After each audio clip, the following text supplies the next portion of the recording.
Sam, I know we're going to talk, about the last game, the next game, and all of that, but obviously a very special moment last night. McKenzie Milton made his comeback. Obviously, you're very close with him, played with him.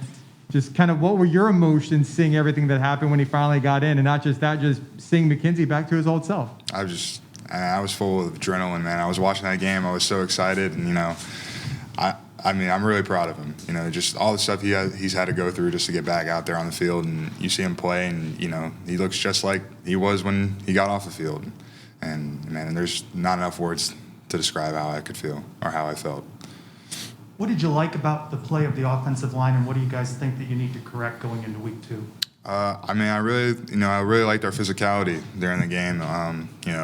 250 rushing yards. Isaiah had a really great game, and it's really, as an offense line, you take pride in that. We just got to work on our communication. We had too many sacks, and that's not something we want to be known for, and that's something we're going to work on week to week. Gus just mentioned Isaiah's ability to block. All the focus is on his running ability, but what did you think of his pass blocking ability as well? He's a dog. He's a player. It's not a lot of running backs you see who's come up to a Mike that's blitzing and make that Mike not want to blitz again. So he's really good at pass blocking. He knows what we need to do, and he understands when we're sliding a certain way who he needs to pick up on, and it's just can't have enough of that. Sam, after the game, Jay Flesh had mentioned in the conference there that there was a lot of man and stuff like that they didn't expect, and they had to make adjustments. In the trenches, did they show any things that you guys didn't expect that you had to make adjustments to? It was actually funny. Everything that we practiced was exactly what we thought they were going to do. We knew they were going to play even in odd fronts, and we knew they were going to stem and move. So really, our coaches for trench life did a really good job preparing us for last week. During the second half, you guys improved the pass protection. What really happened during halftime that gave you that?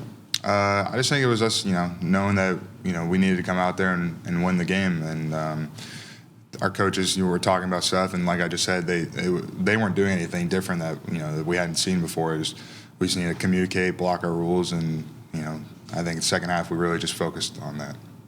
Sam, do you kind of feel like you wore Boise down a little bit, just kind of, your pace kind of slowed down a little bit in the second half? Bowser obviously running the ball well, kind of different kind of style of football than we've seen before, but you kind of feel like you wore him down? Yeah, and I think that goes to physicality, and Coach was saying how, we're conditioned. We really are. We're really conditioned.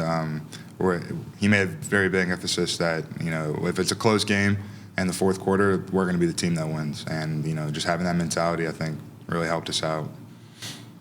You're down early and by 21. What's the mood of the team? What's the conversation? There's nothing else you can do except play one drive at a time. Coach Han that was what he was telling all of us, the entire offense. There's no such thing as a 21-point touchdown.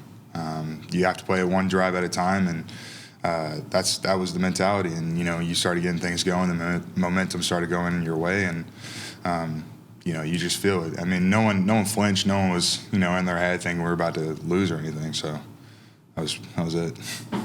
Sam, and obviously there was a lengthy delay, obviously, Yeah. Unfortunately, but most of the fans stuck around. Most of the students stuck around. Just how did it feel to be in that atmosphere again, after, going through last year with limited crowds? That was awesome, and especially being a part of UCF for a long time, our fan base has gotten talked about being fair weathered, and they'll leave early, but people who stayed around, that was awesome. It was an awesome experience. It was I'm really happy we got all those people there, and I know the student section didn't even want to leave when they were telling them to leave, and it was just awesome. And I hope I know this Saturday it's going to be what it would have been if we would have started on time.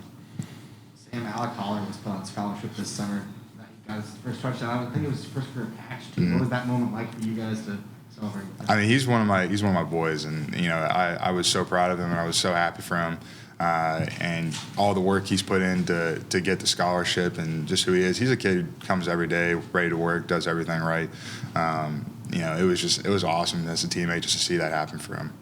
Sam, back to watching McKenzie last night, were you with some of your teammates? Or, we saw some of the tweets in real time. Just kind of what was it like, just if you were with anyone when he got in, and just you guys jumping up and down? What was kind of the moment like? I was by myself. I was at home. I was watching on my TV, and my mom was at the game. But you know, that was all I was waiting for. You know, I was watching that game because I'm not an FSU fan, but I'm an FSU fan for this year, only when McKenzie's playing.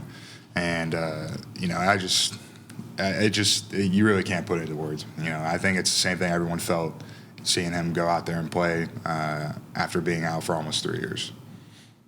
I got another question. This past weekend, there's been a lot of FCS teams that have had success beating FBS teams. It was 5 or 6 over the weekend. Obviously, Bethune-Cookman's coming in. They're going to want nothing more than to knock you guys off. I mean, is that something that's been discussed, or you're conscious that you can't have a letdown even though the team plays in a lower division? Oh, absolutely. You know, and that's something that our O-line coach brought up.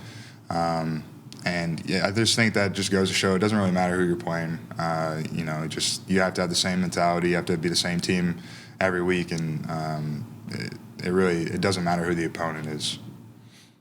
Sam, as far as communication at the line, if there's a check, if they run something that you're not expecting, who makes the line call, and how does the communication work amongst the offensive line? Well, it initially starts with Matt, so he'll declare the front, and then we talk about who we're IDing and who we want. But if Dylan feels anything, or you know any of the QBs want to check something, we'll check the play.